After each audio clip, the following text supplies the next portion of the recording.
పసుపు రైతుకు దిగులు పట్టుకుంది. ఇప్పటికే సాగు వ్యయం పెరిగి ఇబ్బంది పడుతుంటే ఇటీవల కురిసిన వర్షాలతో తెగుళ్లు ఉధృతమయ్యాయి. చాలా చోట్ల దుంపకుళ్ళు, వేరుకుళ్ళు తెగులు ఆశించినట్టు శాస్త్రవేత్తలు గుర్తించారు.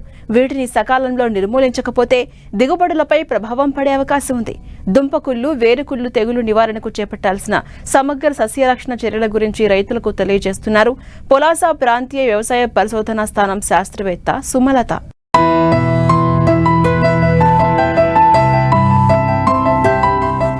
విదేశీ మారక ద్రవ్యాన్ని అధికంగా ఆర్జించి పెట్టే వాణిజ్య పంటల్లో పసుపును ప్రధానంగా చెప్పుకోవచ్చు.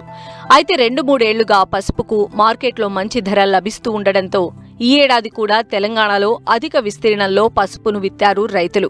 ప్రస్తుతం పంట మొలక దశ నుంచి 50 రోజుల పంట వరకు ఉంది. అయితే ఈ ఏడాది ఎల్నినో ప్రభావంతో కొన్నాళ్లు బెట్టకు గురైన పంటలు ప్రస్తుతం వరుసగా కురుస్తున్న వర్షాలకు పంటల్లో చీడపీడల బెడద ఎక్కువైంది. ముఖ్యంగా పసుపులో చాలా చోట్ల దుంపకుళ్ళు, వేరుకుళ్ళును శాస్త్రవేత్తలు గుర్తించారు. దుంపకుళ్ళు యాజమాన్యం సక్రమంగా లేనప్పుడు ఆశిస్తుంది. ఈ తెగుళ్ల వల్ల నష్టం అపారంగా ఉంటుందంటూ ఈ తెగుళ్ల నివారణకు పాటించాల్సిన సమగ్ర సస్యరక్షణ చర్యలు తెలియజేస్తున్నారు జగిత్యాల జిల్లా పొలాస ప్రాంతీయ వ్యవసాయ పరిశోధనా స్థానం శాస్త్రవేత్త డాక్టర్ సుమలత. ఈ వర్షాభావ పరిస్థితుల వల్ల ముఖ్యంగా ఎవరైతే పసుపు వేసుకున్న రైతులు దుంప మరియు వేరుకుళ్ళు తెగులు ఆశించే అవకాశం అనేది ఎక్కువగా ఉంది. కాబట్టి రైతులు గమనించుకోవాల్సిన అవసరం ఉంది. అయితే కురుస్తున్నటువంటి వర్షాలకి మనం పసుపు చేనుల్లో మన నీరు అనేది నిలవకుండా తీసివేయడం అనేది ఖచ్చితంగా చేసుకోవాలి. ఈ దుంప మరియు వేరుకుళ్ళు ఒకసారి ఆశించినట్టయితే మనకు లక్షణాలను గమనించినట్టయితే ఆకులు అనేవి పసుపు రంగులోనికి మారిపోయి వాలిపోయినట్టుగా అక్కడక్కడగా మనం చనిపోయినటువంటి మొక్కల్ని చూడవచ్చు. మనం పీకి చూసినట్టయితే వేర్లంతా నల్లబడిపోయి కుళ్ళిపోయి తర్వాత దుంప కూడా ఈ తెగులు అనేది ఆశించే అవకాశం అనేది ఉంటుంది. దుంపలు మెత్తబడిపోయి పసుపు రంగు కాకుండా మట్టి రంగులోకి మారిపోయే అవకాశం అనేది ఉంది. అంతేకాకుండా ఈ తెగులు ఆశించిన దుంపలని మనం గమనించినట్టయితే వాసన రావడం కూడా మనం గమనించవచ్చు.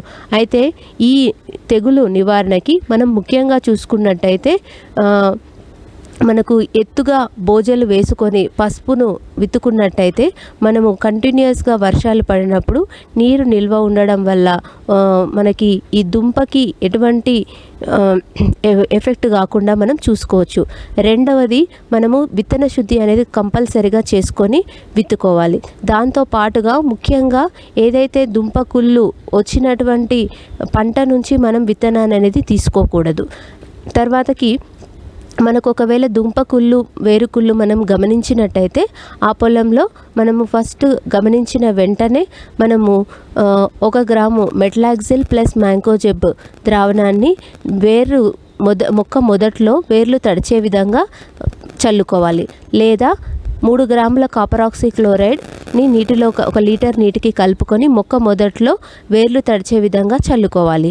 దాంతో పాటుగా ముఖ్యంగా మనం చూసుకున్నట్టయితే ట్రైకోడర్మా 2 కిలోల ట్రైకోడర్మాని 80 కిలోల పశువుల ఎరువుకి దాంతోపాటు ఒక 20 కిలోల వేపపిండిని కలుపుకొని వారం రోజుల పాటు నీడలో మగ్గనిచ్చి కంటిన్యూస్గా వాటర్ చల్లుతూ ఉధృతి చెందిన తర్వాత ఆ ట్రైకోడర్మా కంపోస్ట్ని మనం పొలంలో చల్లుకున్నట్టయితే ఈ వేరు మరియు దుంపకుళ్ళు తెగులు అనేది రాకుండా మనం నివారణ చేసుకోగలుగుతాం.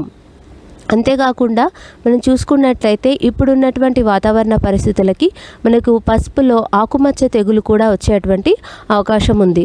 ఈ తెగులు లక్షణాలను గమనించినట్టయితే ఆకులపైన చిన్నని గోధుమ రంగు మచ్చలు అనేవి మనం గమనించవచ్చు. అవి క్రమేపీ పెరిగి ఆకంతా వ్యాపించి ఆకంతా ఎండిపోవడము, తర్వాత దాని ద్వారా ఆటోమేటిక్గా మనకి దుంప దిగుబడి అనేది తగ్గిపోవడం అనేది మనం గమనిస్తూ ఉంటాము. ఈ తెగులు అనేది ఆశించినప్పుడు మనకు మ్యాంకోజెబ్ 2.5 గ్రాములు లేదా ప్రాపికొనజోల్ 1 గ్రాము లీటర్ నీటికి కలుపుకొని పిచికారీ చేసుకున్నట్టయితే మనకు ఈ తెగులు రాకుండా ఉంటుంది. మనకు ఎత్తు బోజలు అనేవి బోజలు చేసుకొని విత్తనాన్ని విత్తుకోవడము, తర్వాత మంచి నీటి సదుపాయాన్ని కలిగి ఉండడము, డ్రిప్ ద్వారా కానీ డ్రిప్ ద్వారా మనకు నీటిని అందించే అవకాశం అనేది ఉన్నట్లయితే ఆ సదుపాయాన్ని ఉపయోగించుకోవడము. మూడవది ఏంటి అంటే నీళ్ళు అనేవి ఎక్కడా నిల్వకుండా పొలమంతా చదునుగా ఉండేటట్టుగా చూసుకోవడము.